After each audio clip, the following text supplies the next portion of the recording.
Richard Petty retakes the lead. He made a move. Larry Smith was on the inside, and so was Frank Warren, and Petty found a hole about 7.5 feet wide at 160 miles an hour, and he threaded the needle. It's Petty back in front. Bobby Isaac in second. Blown engine in turn number 2 here at Texas World Speedway. Faustina has blown an engine. He has spun down the backstretch. One car going upside down. Tiny Lund comes into it.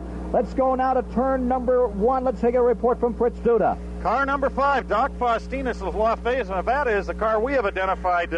Ken, you may check that. We had the binoculars on him as he came around turn number 2. Can you identify him with binoculars? We'll get him on him, and we'll be right back to you with a report. Dick May has come to a stop on the backstretch. Faustino's car slid about 400 feet, blew an engine, and we have one automobile apparently upside down. It looks like Cecil Gordon's car may have had trouble. 96 had trouble, too.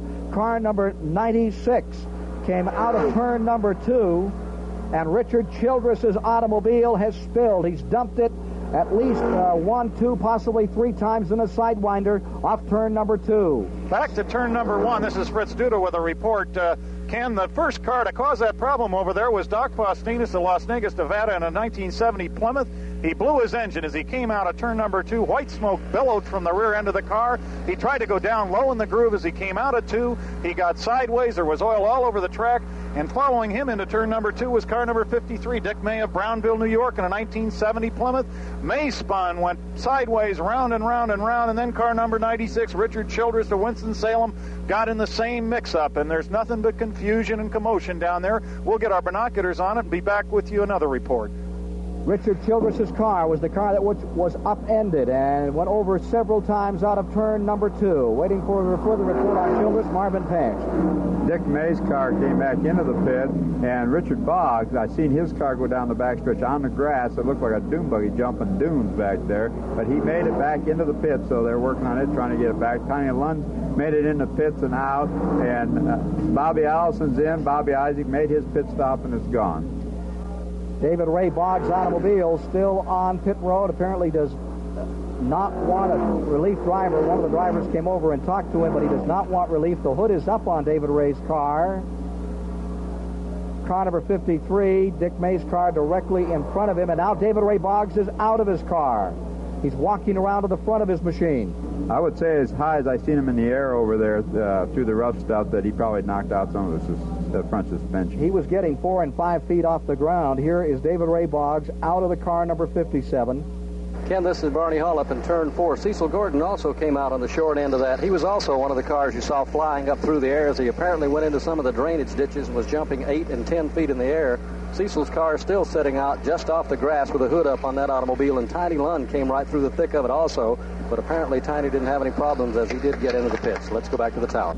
I believe that is the first car upside down in the history of the Texas World Speedway. Richard Childress automobile flipping, and there's a congregation there. Of course, they can't get to the car, but they're down there in the grass area up to the fence where that car flipped. Doc Faustino's car is also over there. They have to bring that in. This is Fritz Duda in turn 1. We have the binoculars. Turn 2 is directly opposite us here from our broadcast vantage point up above turn number 1. Faustina's car is now up on a tow truck right in the middle of the track. There's a crowd around that drainage ditch on the inside of turn number 2. The tow truck and emergency personnel are over there on the outside of the track. A huge crowd really blocking our vantage point at this time. We'll keep the binoculars on, Ken, and be back with a report later. This is Jerry Smith in pit lane, and with me is Wendell Scott right now. Wendell, what happened out there? Well, I think Faustina blew an engine, and you couldn't see where to go. And I kind of slowed down. It reminded me of the wreck at Daytona in February. Cars was all over the track, and I took out across the infield. And they have some drainage right beside the road that lead across the track, and they're right deep. And Cecil Gordon and I, we went through those pretty fast. And I seen him bouncing up in the air, and I said, well, I know I got it too. So I tore my oil paint out from under my car. But you're all right? Oh, yeah, I didn't hurt the car. I just knocked a big hole in the oil pan, and I think I hurt the steering a little bit. It didn't feel too good coming on back to the pits. Doc Faustina with me in the pits now. And Doc, what happened out there? Well, the engine just let go coming out of turn 2 all of a sudden. I tried to get into the dirt, but I got my own oil and just spun down the track. And then it was dead. I couldn't get into the dirt. Glad nobody hit me. A lot of cars involved, at least 4 or 5, at least spun out. One on top of his head. He is all right, but were they going around you to cause the accident? They were trying to miss me, yeah. Nobody hit me, and I'm real glad of that. All I could do was sit in the car and brace myself, expecting somebody to hit me, but nobody hit me. Doc, you're going to show up at Daytona for the next one next week. Well, I got to get an engine first. Maybe one of the casinos in Las Vegas will come up and sponsor me for an engine for Daytona, I hope. Okay, Doc Faustina is out of it. Let's go back to the tower.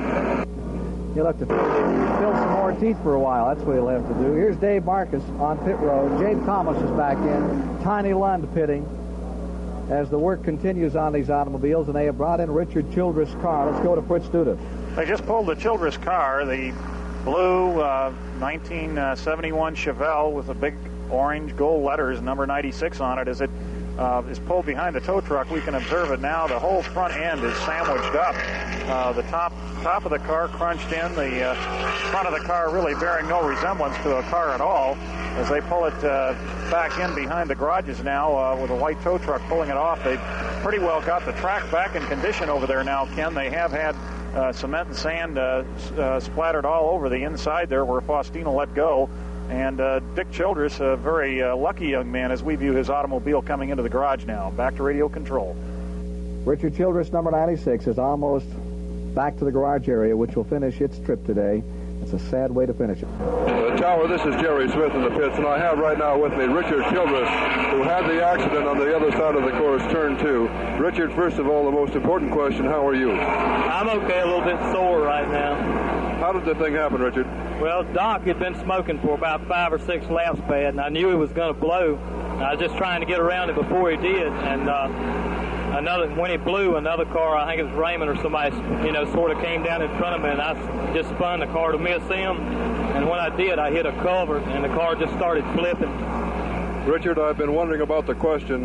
When this sort of thing happens to you, do you actually have time to think about what's going on? Well, not really. I was just, I just cut left and locked the brake. That's all you can do once you lose it running like, the speeds we do. Going to be running in Daytona next week? I hope so. The car, I don't believe is as bad as, we thought it was. Okay, Richard Childress is out of it. He's going to be all right with a little bit of rest here, I'm sure. A few bruises. It's going to be stiff for a week, but we'll see in Daytona. This is Jerry Smith in the pits, and with me here is David Boggs for still another view of what went on with the accident in turn 2, David. I don't know. When I was getting ready to lap the boys, there was about an 8-car pack there, and I was up on the outside lapping them, and someone evidently blew an engine, and the car started spinning everywhere, and I ducked down to go below them, or I missed the wreck. And just as I went to go back on the track, I had to go in the infield. Somebody saw fit to dig about a 40-foot hole over there, and I run off in it, and it knocked the front end out from underneath the car, and stuck the radiator and the fan in the radiator. It's really disappointing because I've been running pretty good all afternoon. I worked my way up to 10th place, and then have something like that. I happened to miss the wreck, and there was this hole there that I run off in. That's about it.